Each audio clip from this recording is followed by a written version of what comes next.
Halo semuanya, selamat datang di channel kita. Kali ini kita akan bahas salah satu bencana alam paling mengerikan yang pernah terjadi dalam sejarah manusia modern, yaitu tsunami Jepang tahun 2011. Bencana ini bukan hanya menghancurkan kota-kota di pesisir timur Jepang, tapi juga mengguncang dunia dengan dampaknya yang luar biasa. Mulai dari ribuan korban jiwa, kehancuran infrastruktur, hingga krisis nuklir yang membayangi dunia selama bertahun-tahun. Video ini akan membawa kalian menyelami secara mendalam apa sih sebenarnya yang terjadi pada saat itu. Kita akan bahas kronologi kejadian, seberapa besar kerusakan yang ditimbulkan, bagaimana reaksi masyarakat Jepang, dan pelajaran penting yang bisa kita ambil dari bencana besar ini.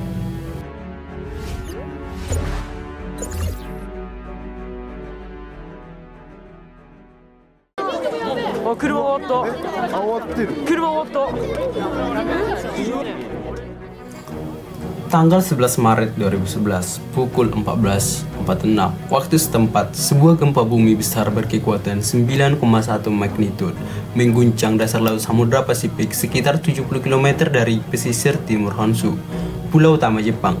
Gempa ini terjadi di wilayah pertemuan lempeng Pasifik dan lempeng Amerika Utara yang dikenal sangat aktif secara tektonik. Guncangan gempa ini dirasakan hampir di seluruh wilayah Jepang. Bangunan-bangunan tinggi di Tokyo yang bergerak ratusan kilometer dari gempa pusat bergoyang selama beberapa menit. Tapi yang paling mengerikan bukanlah gempanya, melainkan apa yang terjadi sesudahnya. Hanya dalam waktu kurang dari 1 jam setelah gempa, gelombang tsunami raksasa mulai menghantam pasir di timur Jepang. Di beberapa tempat, ketinggian tsunami mencapai hingga 40 meter. Gelombang air laut menerjang daratan dengan kecepatan luar biasa, menyeret apa saja yang ada di depannya, rumah, mobil, kapal, bahkan bangunan bertingkat. Bayangkan sebuah kota pesisir yang damai dalam hitungan menit berubah menjadi lautan puing. Kota-kota seperti Sendai, Rikuzen, Takata, Minamisariku, dan banyak kota kecil lainnya hampir seluruhnya rata dengan tanah. Tsunami melanda area seluas lebih dari 500 km sepanjang garis pantai Jepang. Lebih dari 18.000 orang dilaporkan tewas atau hilang. Ratusan ribu lainnya kehilangan tempat tinggal. Ribuan anak menjadi yatim piatu dan banyak orang tua kehilangan seluruh anggota keluarganya. Suasana di pengungsian sangat memilukan. Banyak orang tidak tahu harus kemana, tidak punya pakaian, makanan, atau bahkan kabar tentang orang-orang terdekat mereka. Selain itu, tsunami menghancurkan berbagai infrastruktur vital, jalan raya, rel kereta api, pelabuhan, bandara, dan pembangkit listrik. Ribuan sekolah dan rumah sakit rusak berat atau hancur total. Total kerugian diperkirakan mencapai lebih dari 360 miliar dolar Amerika Serikat, menjadikannya bencana alam paling mahal dalam sejarah.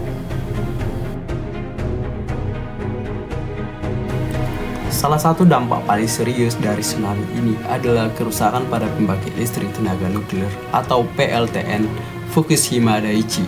Ketika tsunami menghantam, sistem pendingin reaktor nuklir gagal total. Akibatnya, suhu dalam reaktor meningkat drastis, menyebabkan beberapa reaktor meleleh dan menghasilkan kebocoran radiasi. Lebih dari 150.000 orang harus dievakuasi dari daerah sekitar reaktor karena berbahaya radiasi. Hingga bertahun-tahun kemudian, area di sekitar PLTN Fukushima masih menjadi zona terlarang. Pemerintah Jepang dan operator PLTN terus berusaha menanggulangi dampak kebocoran ini. Tapi, banyak warga yang tidak pernah bisa kembali ke rumah mereka.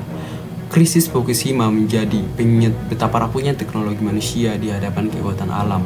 Ini juga memicu perdebatan global tentang keamanan energi nuklir. Beberapa negara bahkan menghentikan proyek nuklir mereka karena khawatir akan risiko serupa. Tsunami Jepang 2011 tidak hanya mengguncang Jepang, tapi juga mengubah empati dari seluruh dunia. Negara-negara di seluruh penjuru dunia mengirimkan bantuan kemanusiaan, makanan, air, obat-obatan, serta tim pencarian dan penyelamatan. Video-video amatir yang merekam detik-detik tsunami menyapu kota tersebar di media sosial dan berita internasional. Banyak orang di seluruh dunia menonton dengan rasa takut, iba, dan ketidakpercayaan. Banyak yang tidak bisa menahan air mata saat melihat bagaimana gelombang besar menyapu rumah dan mobil seperti mainan, serta orang-orang berlari menyelamatkan diri.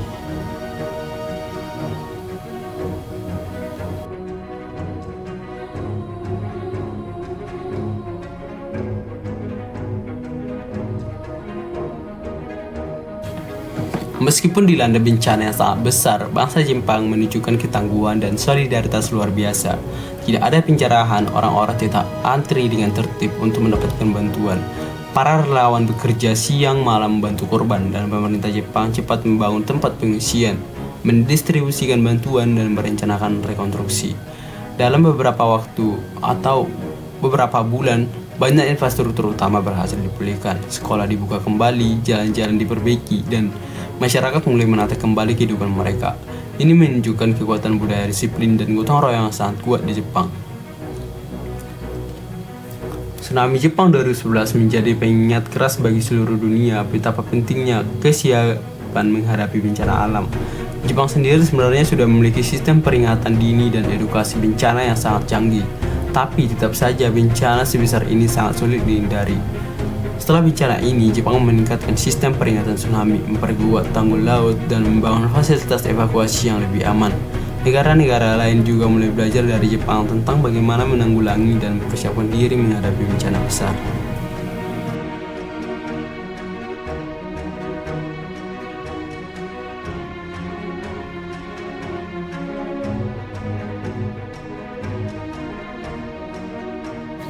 Hari itu, 11 Maret 2011, akan selalu diingat sebagai hari penuh duka dan keteguhan hati. Ratusan dokumenter, buku, dan film dibuat untuk mengenang peristiwa ini. Bukan untuk membuka luka lama, tetapi sebagai pengingat bahwa kita hidup di dunia yang rapuh dan kita harus saling menjaga. Banyak keluarga masih hidup dalam trauma, banyak anak-anak yang kehilangan orang tua mereka, tumbuh besar dengan cerita tentang kekuatan dan keberanian. Dan dunia tidak boleh lupa bahwa di balik setiap angka statistik korban ada nyawa, ada cerita, dan ada harapan yang hilang. Itulah kisah lengkap tentang tsunami Jepang 2011, bencana yang bukan hanya mengguncang satu negara, tetapi juga mengguncang hati umat manusia di seluruh dunia. Semoga dari tragedi ini kita bisa belajar untuk lebih siap, lebih peduli, dan lebih tangguh dalam menghadapi masa depan.